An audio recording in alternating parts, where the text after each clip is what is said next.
I've become rather skeptical about the ability to do big changes. The reason is that we have been talking about inequality for 15 years, but when you look actually what has happened, not much has happened at the level of policies.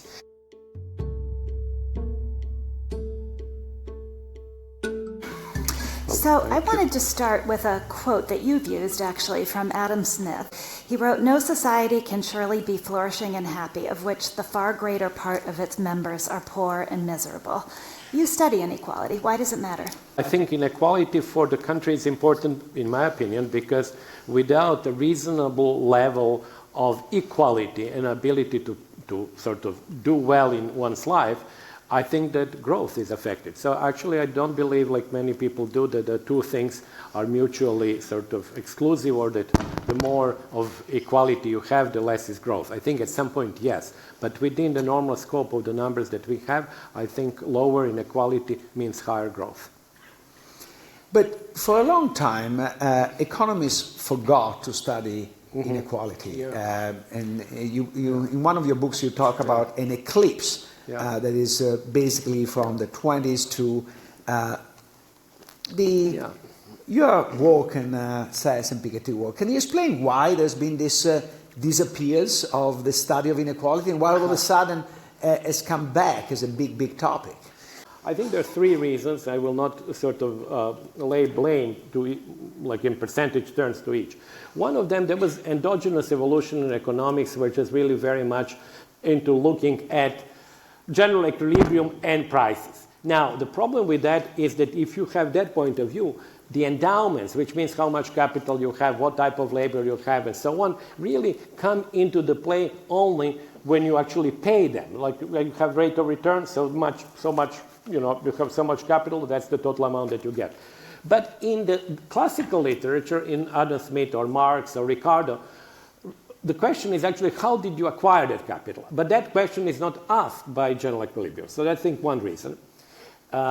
Pricing is at the center of the study. A second reason is that there was political pressure not to really emphasize capital incomes and capitalists as such, because the US said, okay, you in the Soviet Union have said you have eliminated classes. Well, we have eliminated too, because everybody can become rich. So essentially there was this American dream, which ignores class because it's really immaterial. And the third one, I think there was lots of funding of think tanks and others by the rich people, and they are allergic. I have to tell you that maybe later from my own experience. They don't like the word inequality. They just don't like it, you know. They like word poverty. They say, okay, that's great because I'm a really nice guy helping the poor people. But when you put the word inequality, that kind of little bit irritates them. Perhaps because inequality implies that maybe there's something to be done about it. But does that get to the point, can you separate then the study of economics from the political environment in which it's happening, or the social time in which it's happening, or are all of these things constructs of the moment in time as well? I would rather say the latter. As you know, I know that this is not maybe necessarily popular, because we would like that what we work somehow lasts for eternity. But in reality, I think that, and that book actually was not original. I didn't really have this in mind originally. I was reading these authors. I mentioned Adam Smith, Marx, Ricardo, Pareto, and Kuznets. But I didn't realize until I started, actually I advanced in writing, how much their view of inequality is really influenced, fashioned by the times and the place where they are. And so is ours. And there are topics which none of them has really studied. When you look at issues of slavery, colonialism, gender inequality, racial inequality, they're just not there. They appear a little bit here and there, but these are the issues that we feel much more strongly now than they felt 200 years ago or 200 years ago, where actually these issues maybe were more acute than now. So I do think that actually sometimes what we do reflects what is the sort of the prevalent mores of the time. And so inequality today, I think, is a little bit different than study of inequality than 100 years ago. But you're famous to study inequality at the global level. Yeah. And many people are more interested in the study of inequality at the state level, the country level. So why at the international level? And you say you're interested about the relation between inequality and growth, but we see very often, at least historically, moment of enormous inequality and very high growth. So how do you reconcile the two? It is true. There is a difference between global inequality or country level, nation level inequality, because in the latter case, you do have a political organization that in theory can take care of inequality, or organization to which you can appeal, so to speak, to actually redress or change inequality.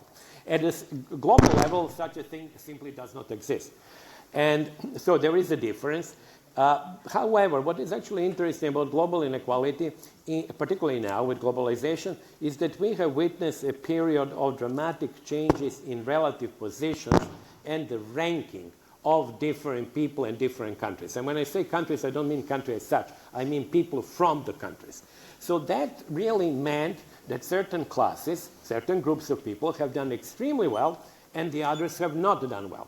And I think that actually those who have not done well, comparing themselves to those within their country who have done well, and compare themselves to people from other countries who have done well, have also been one of the reasons behind the political issues and the turbulence that we have now. I have a two-part question. First of all, can you explain to the audience this concept that made you famous, the elephant curve, and how it got its name? Because I love that story that you told. And then secondly, to pick up on what you just said, then what matters more? Does global inequality matter more, or does inequality on a global level matter more, or does inequality within a nation matter more for the sake of social and political stability? Can I answer the second one? Because first, I do think if you were to ask me which one is more important, I would say definitely national inequality, because national inequality is something that every citizen here, in principle, can deal with. In other words, in principle, you have the right of political action, you have the right to choose a political party or the candidate, and you have the right to express your opinion. Okay. At the global level, it's much more diffuse, as I was saying before, because you don't even know what is happening. You have no political organization. It is much more difficult to do than at the national level. However, there is this interdependency of which I was talking, that what happens at global level might have significant impact locally or nationally. Now, going to the first question, the elephant chart, many people might know, but that's the chart that shows who basically gained in terms of real income the most during the high globalization period, which probably ended like, you can say 2018 approximately, or 2016, and where they were in the global income distribution. So why the chart became quite well known was that it shows clearly that towards the middle of the global income distribution, where you have Asian countries, and to simplify, where you have lots of people from the urban China, they have done very well, growing at 8 to 10% per annum, okay? So that's a big number. And then when you go to the top 1%, where actually you have really very strong domination of the Americans, really US citizens are 40% of the top 5%, so they're really big there. They have done also very well during high globalization. And then you see one group, well, these guys have not done very well. Their growth was lately quite close, between 0% and 1% annually. And when you look at who are these people, they're around the 70th, 80th percentile of global income distribution. But they are mostly from lower middle class or middle class of the rich countries. Not only US, it's also France, Italy, Germany, Japan, so forth. And you see here the interaction between global inequality and domestic. And it looked like an elephant. I'm having trouble visualizing it. That was the... Well, that was, as I was saying to Bethany before, I didn't name it. I still don't remember who it was. I think there was a guy on social media who, you see, it goes like this, okay? So the guy just looked at this and then drew an elephant there, and this was the trunk of the elephant. That was the global top 1%. There was like a sort of a middle of the whatever is the back of the elephant, and and he called it. I think that he called it the elephant chart, and then he became famous. So maybe he should have a trademark for this. I don't know. Social media the anonymous is good for guy. But since we're interested in capitalism and inequality, so first of all, can you praise capitalism for the success of China or not? Number two, the fact that capitalism or China was so successful and reduced inequality at the international level is something that is good for us in the United States. because a lot of people in the States are angry about the fact that they don't see being better than their parents. And, the consolation that the Chinese are much richer today is not going to cut it. No. Well, these are really excellent questions. I have to say now, we didn't plan this, but these are really the two big themes of my forthcoming book. It comes in 3 weeks in the UK, and here would be in March. It's called The Great Global Transformation. And the theme is exactly, as Luigi said, is the following. Is if you ask any audience, and I've tried that on many audiences, I'm sure I would get also the same answer from you guys.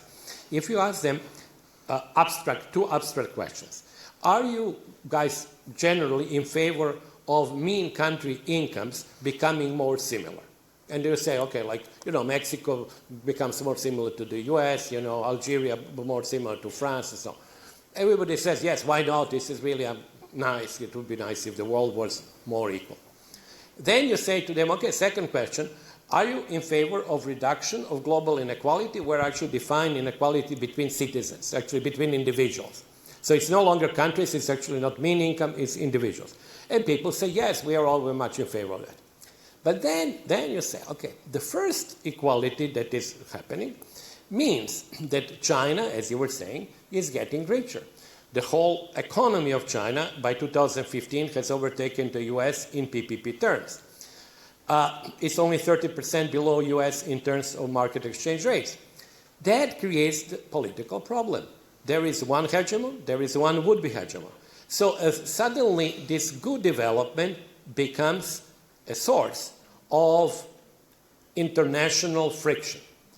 But the second development at the individual level, we get richer and so on, that's nice, but let's suppose you're from a rich country, I'm from a poor country.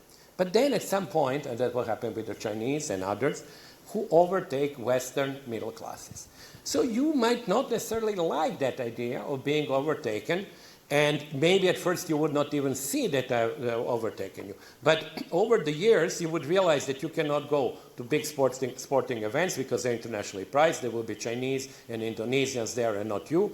And there will be other things like, new iPhone or, new pair of some fancy tennis shoes or whatever. You would realize that. Even if you at first say, well, it doesn't matter that the Chinese have become richer than us, you would see it. And I was saying, actually, for Luigi, for you, I was saying, well, you notice that in Venice, obviously. Eventually the nice views of Venice would not be seen by Italians. Italians would be somewhere else, and other people would have the primary view. So that's at that point, you don't like that idea, and I think that was at the origin. I'm not saying that's the only reason, but it's the only one of the reasons of political backlash. So that's why I was talking indirectly about interdependency of the two before. Yeah.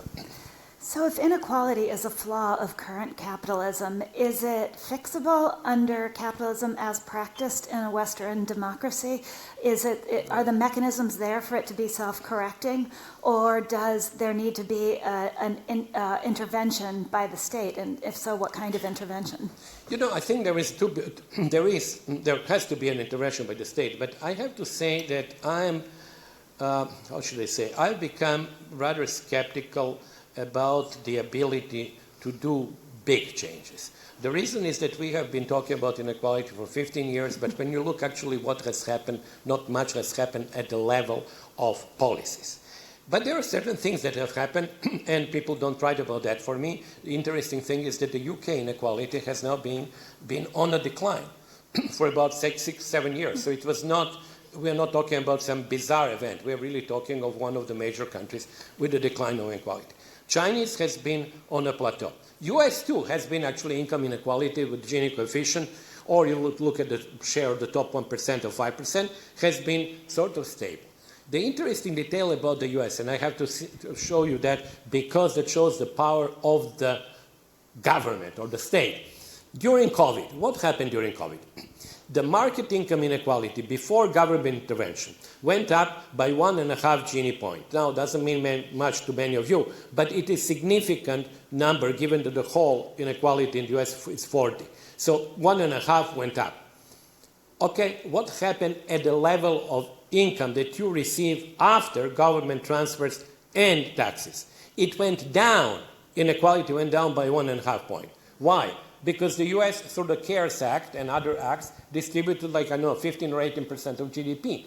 And if you look actually who received that, the gains went, from the government transfers went all the way up to the 70th percentile of the US income distribution. The richest people didn't get it, but everybody, and even they got something probably. But that shows you the power of the state. Now, is it feasible to do year after year? I kind of doubt. And that's why to end the question, the answer, that I become a little bit skeptical, and I don't like the approach that every problem that appears seemingly is fixable through greater taxation. I think it becomes really somewhat boring at the end that any problem that you say, okay, I want to tax this, I want to tax that, and so on. People actually don't want an excessive taxation, in my opinion. But you are kind of, at some level, lucky because you are in the right time, at the right place when things happen. So you were in the socialist bloc at the time the socialists basically collapsed. You could see the collapse. Then you went to the World Bank at the peak of the neoliberal thinking, and now you're seeing the neoliberal consensus collapse. So two questions. Number one, what is collapsing next? Where are you going next so we know it? But you should not come with me. and second, how do you interpret these changes and what is left now of the neoliberal consensus? I think that when I think back on my life, I do actually believe now that within my lifetime, I have seen two universalist ideologies collapse. The first is socialism, and the second one is neoliberalism. I don't think that anybody could argue that today, ideologically, we are at the same position that we were in 1995, let's say. Things have changed, and I don't need to convince you. We all know that. Now, how it would look, that, of course, nobody knows. But, we can have some guesses. My guess in the great global transformation is that there will be something for the Western countries, for the rich countries, which I call, that's a difficult word, but the term national market liberalism. So let me explain. There would be liberal or neoliberal policies, but they would be circumscribed, they would be limited to the market sphere, where actually there will be greater deregulation, as we've seen today, lower taxation and all the typical stuff. But they would not be applied to the international arena, where we would have mercantilist policies. So I think it is a sort of an interesting combination, because you would think normally mercantilist policies would go with a larger state role in the economy domestically, but I think that link is not entirely, but would be broken. So I'm not sure what this new ideology would be, but let me put it like that very simple way. I would expect economic space domestically to remain neoliberal, but I would expect the space externally, internationally, to become mercantilistic. So we have had people on our podcast, including Martin Wolf, who have argued that capitalism and democracy are inextricably linked. And I wanted to read you something that you've written. And you wrote, if Chinese and Singaporean meritocracies continue to consistently outperform societies where the social sphere is organized in a democratic fashion, there is, I think, little doubt that their appeal will be such that in 100 years, it may seem to those who are around so very quaint that people thought in a complex society social decisions should be taken by democratic vote. So I think you're a little bit more skeptical about the idea that capitalism and democracy are linked. I'm very much, in some sense, quite an economist after all. And for me, I have to say, since I was really a kid, actually, when you alluded to that, I remember reading, for example, newspapers and reading, that was always in small letters, what was the industrial rate of growth of Yugoslavia over this month. And I would be, in those days, there was early 70s, I would be very disappointed if it would not be double digit. And it was not. It was like 7-8%, which nowadays looks high. Why did I mention that? Because I think really economic growth is fundamental. And I think that there is a trade-off that people are directly or indirectly willing to make between so-called political liberties and economic growth. And if you sort of think, as I think some people in China do, or maybe even Singapore, as I mentioned there, is that the organization of society is essentially such as an organization of a company. In a company, in capitalism, you don't have democracy. The company is run hierarchically. So you can say, okay, the society is also run like that, and let's see what is the outcome. Is the outcome good or is bad? And if the majority of people say, okay, it is run hierarchically, but the right people are there on top, and they are running us, and I'm not interested how they have come there, maybe through some sort of, mutual sort of decision-making as in the Communist Party, it's okay with me. So in that sense, I think that there is there is acceptance of a trade-off between democratic or rights and economic growth. Many people don't, and including John Rawls, who actually believe that really there cannot be a trade-off. He explicitly says, no trade-off. But he also said that really greater wealth is not an objective that normal people in normal societies should have. He said it was a businessman objective, but not really normal people. And that's why he believed that actually economic wealth is not so important. But for an economist, that comes like a heresy. Economic wealth is really crucial for us. So that to conclude, I think I would not agree that there is no trade-off. And secondly, I would also argue that if you look historically, there are many cases of successful capitalism without democracy. I'm not talking now about Pinochet in Chile. I will tell you, like Louis Napoleon Napoleon III in France, with economic sort of takeoff of France, with Bismarck in Germany, with Spain and Portugal, with Greece, with Turkey, with Brazil. So, if you take all of these countries historically, and including the United States, it was, of course, originally a slave-owning oligarchy. So it's not democratic. So I would question that even empirically the link between the two is strong. Actually, first of all, I come from a country that really blossomed with democracy because Italy took off. The Italian miracle is a miracle of democracy. Yeah. So, and I'm a little bit scared that you sounds like Irving Curtis that say that countries should be run like corporations. There is a fundamental difference between the two. Because you can choose among corporations, at least until there is a little bit of competition, but most people cannot choose across countries. So they don't have the exit option that we have in corporations. So that's pretty scary.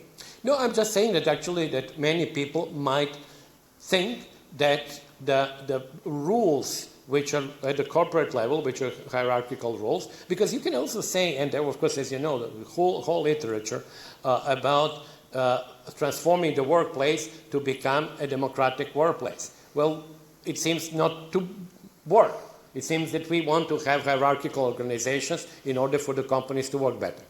What happens if we also, it turns out, and that was the quote, that hierarchically organized societies outperform economically non-hierarchical organized societies?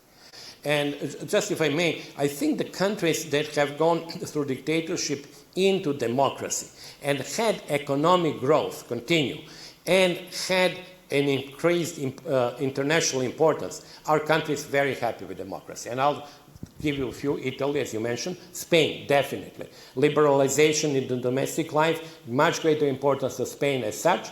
Poland, currently, a country which has actually grown in importance tremendously, both economically and politically, and Chile, I would say as well.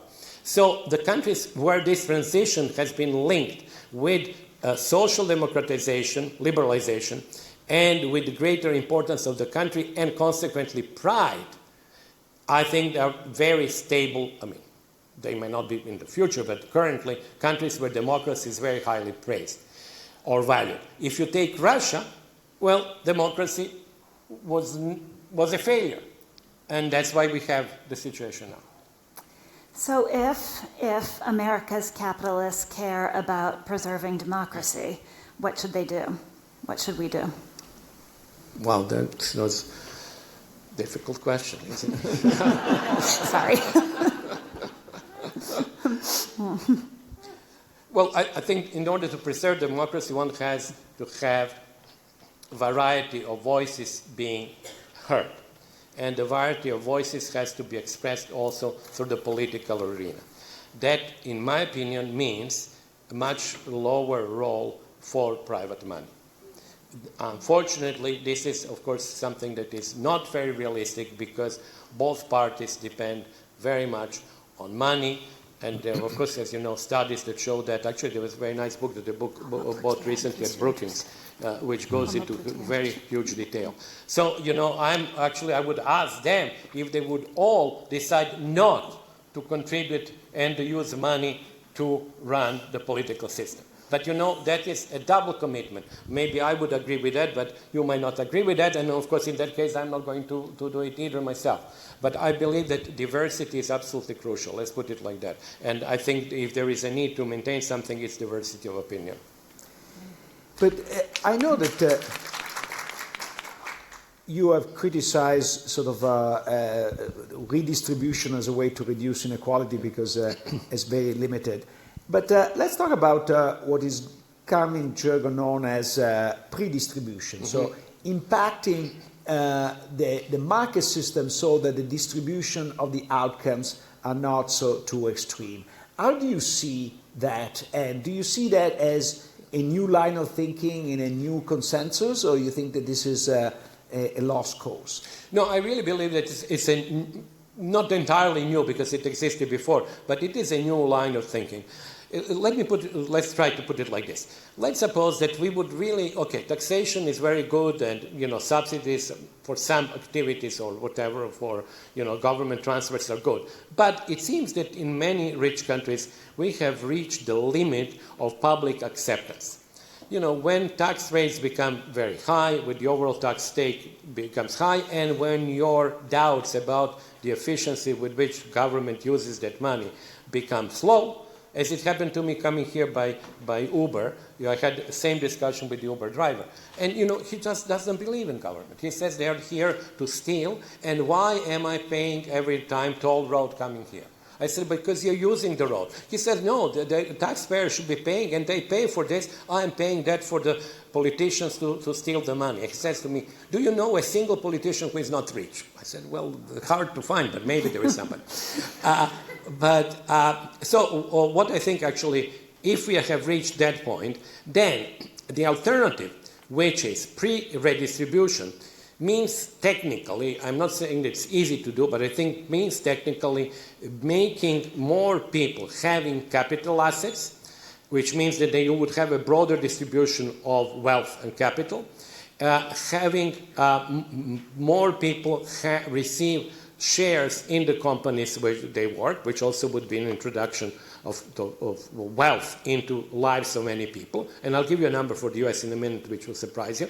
And it means also opening up educational system, getting education much more cheaply for the people who cannot afford and so on. So this is a pre-redistribution because you actually make endowments or assets more widely spread. When I said assets, it also means human capital. And just to give an example, when you look at actually what percentage of Americans receive income from capital, like cash income from interest, dividends, and rents, I'm not talking about imputed income that you get from your housing, your car, so only cash income. What you find is that 60% receive zero or trivial amount. 60% are zero. Wait, yeah, excluding 401ks, right? No, including 401ks. Okay.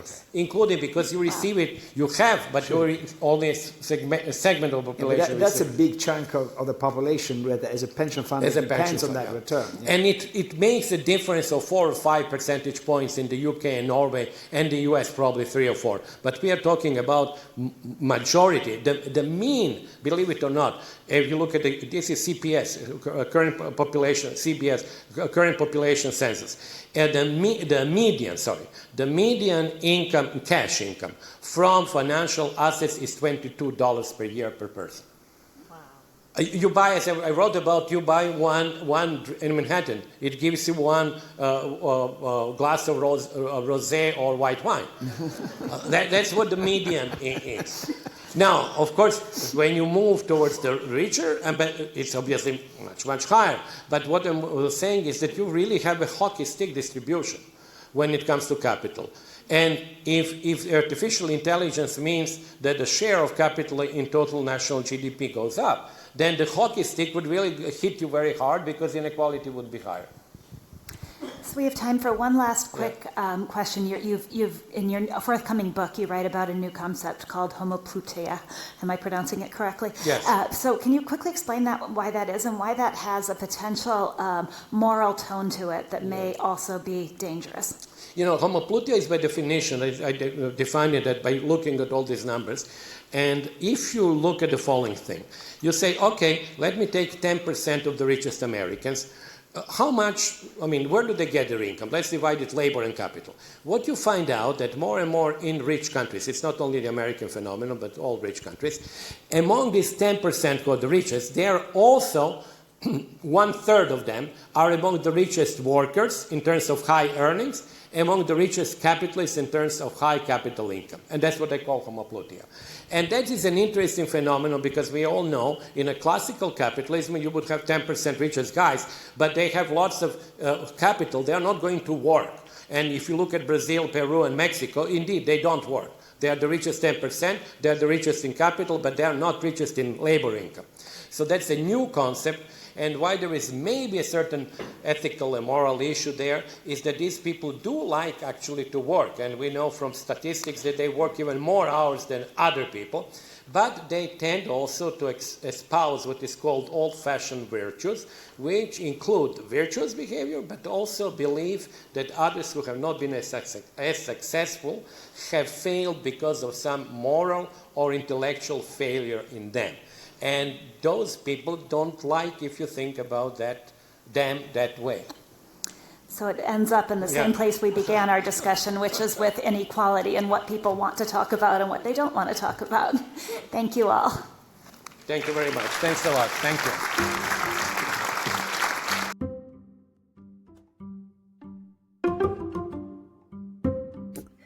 So, Luigi, I think one of the things that I found the most interesting about our conversation and about Branko's thinking is we've had guests on the podcast before. I think most notably Martin Wolf with his most recent book, who really try to link democracy and capitalism together.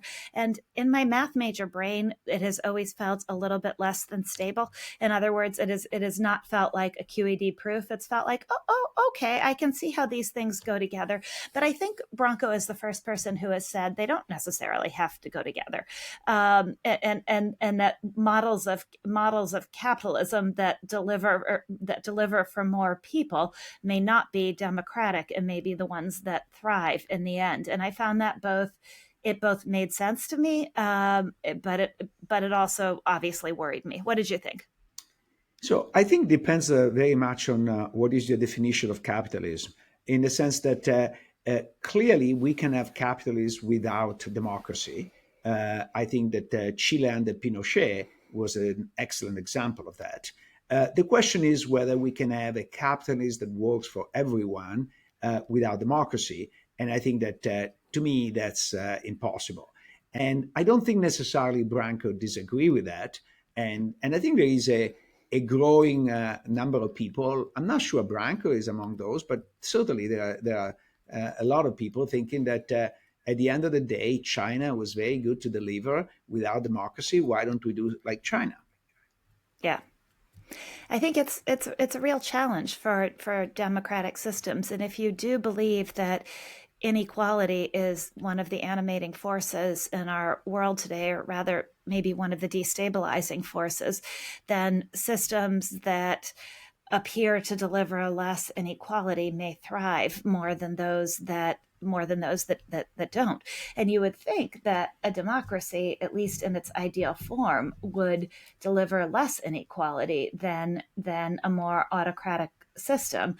But I fear that somehow what we're seeing is that a democracy delivers more inequality. And that actually gets to an interesting conundrum. Why would that possibly be the case?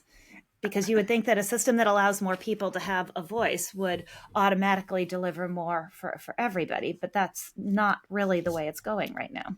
Number one, you forgot that China created an enormous amount of inequality. I think that inequality is ignored, part because the average rise was so large that people don't perceive the inequality as a first order, but certainly is not a very equal system. Number two, again, I think is the definition of democracy. If democracy is just free and fair elections, I'm with you. Democracy does not deliver. I think democracy is more substantive. I think that the Western countries have turned into plutocracies, and this has exacerbated the inequality. And I think the United States, by and large, is an example of this. I always like to tell my friends that in order to have a Latin American president, you need a Latin American economy. And many of them were kind of dismissive in the past of Latin America, saying, oh, maybe it's the constitution, maybe it's the culture, maybe are the people. But actually, when the United States has the same level of inequality of Latin American countries, deliver the same level of political outcomes as the Latin American countries. Yeah, I think that's an interesting point. I'm thinking as this discussion is running, one of my favorite quotes is from Alice in Wonderland. You know, when Humpty Dumpty says in this scornful tone to Alice, "When I use a word, it means exactly what I want it to mean, no more and no less." And Alice says something along the lines of, "Well, then what does it all mean then?" And Humpty Dumpty says, "Well, who is to be master? That's all." Anyway, so whenever I'm having a discussion about what a word actually means, I always think back to that. There are a lot of lessons from Alice in Wonderland. So I love your quote of Alice in Wonderland, and I think it's very appropriate in this case. There is a former political science student at Chicago now. She's an assistant professor at UCLA, Natasha Piano, who has this very interesting book in which she claims that, I don't know if you are familiar, but there are some Italian thinker of the earlier part of the 20th century, Pareto, who is the economist, but he's also a sociologist, and Mosca, who is just a sociologist, who criticized democracy as was practiced in Europe back then as a form of plutocracy and not really democratic. And after World War II, American political scientists labeled these two guys proto-fascist and said that their critique was a critique of democracy, because democracy is what is practiced in America, which is free and fair elections. And Natasha saying, no, what these guys were saying is democracy was not a ruling of the people, as the word is suggesting, was a ruling of the rich people, and that's the reason why it's plutocracy. And that's the reason why they were criticizing, but they were criticizing not because they were trying to bring in a fascist regime. They were criticized because the current representative democracy is not working very well. And the American political scientists were very clever and said, no, we represent democracy. We are the master. We chose the term of the meaning of the word, and the meaning of the word is free and fair election. That if these free and fair elections are bought and paid for by a few plutocrats, doesn't matter, because this is democracy as we define it. That is fascinating. But I think the subtext wasn't really the subtext, it was the text of the conversation with Branko too, is how much does this concept of inequality matter? And it's been everywhere. It's been a buzzword since of course, since Thomas Piketty's book, maybe, who we had on this podcast, maybe even before that. But is that the defining way to measure whether an economic system is succeeding or not? Is there a different way to measure it? And does global well-being matter more than individual country well-being? I think that I find it kind of interesting, the position that Branko has, because he's only focusing on the international inequality. While, of course, is an interesting variable, from a political point of view, it's kind of irrelevant. Because if I am a non-college educated person living in the Midwest, and my standard of living are not rising, or even worse, they're slowly going down. The fact that a lot of Chinese are doing better is not really a great consolation. In fact, it might even be a source of anger, right? Right. But what that the question that opens up then is, if you care about the human species as a whole, is that better, even if it makes certain people miserable? Right? It might be worse for individual society stability, and it might be worse for individual people's happiness. But is that still a worthy goal if you're an uber human who's able to separate your own well-being and the well-being of your country from the well-being of the humanity as a whole? But I think that there is a intellectual class that include most economists, I'm sorry to say, that professes this universalism. Yeah. But in part is an excuse not to care about what's happening in their backyard. So they're closer to the people die of hunger in India than they are to the people who starve in the ghettos near us. And I think that is a very convenient thing. Oh, but in you pick your place in Pakistan, in Ethiopia, people are worse off. But is this a reason why we shouldn't care about the people who are part of our society? And I think even worse, it's because the people who are making that excuse are very comfortable themselves. And so it's actually a defense of their own level of comfort while still having the sanctimoniousness or the morality of caring about other people. Of course, I care about other people, just not the ones for whom I would have to actually give something up in order to care about them. So I think that operates on two levels, and neither speaks all that well of people. Yeah, because either you are like Piketty. I think Piketty is a true universalist who believe that we should everybody in the world should have a vote, and we should rule from the point of view of the entire world.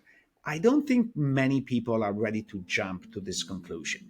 And if you're not willing to jump to this conclusion, then you need to reconcile the fact: are we a nation or we're not a nation? If we are a nation, we should care first about people in the nation, and then about other people.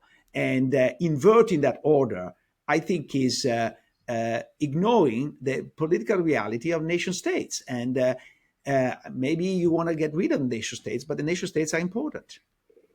Yeah. What do you think, if you could write the rules on how we handle inequality or how we think about our own nation state, how would you handle it? I think that I will care first about inequality in America, and then I will also care about poverty in other countries. But the two things, as Branko explained, are different. And I think that there are political reasons to dislike inequality that might not be purely economical. And so they apply strongly to a nation state in the world, as long as we can protect. If there are gigantic Russian oligarchs, but we have the rules in place to keep them at bay, as an American, I don't care that much. But if they are American and they subvert the rules of our democracy, I do care deeply. Yeah, I think that's fair. I think that's fair. I still get tied up in the whole equality of opportunity versus equality of outcome. And I still philosophically do believe in that. The problem is that also, speaking of words not meaning what they seem to mean, that often is a smokescreen for not caring about how things turn out, or for absolving yourself of responsibility of how things turn out, while not actually providing equality of opportunity. But I wonder if there is a study on this in the US, because it does seem to me, and this is obviously not scientific, it's more anecdotal, but it does seem to me that equality of opportunity has gone down dramatically in the US. And so that even if you wanted to think of the world through that lens, that opportunity is less available to everybody than it was before, when, say, in this mythic world of the past, which wasn't really so mythical, public schools across the country were good and functional, and a kid going to one of those schools could rise to the top of the top of society. And so that also can become a smokescreen of sorts, as appealing as it is for me to believe in that. Everybody gets a fair shot, then let the chips fall as they may.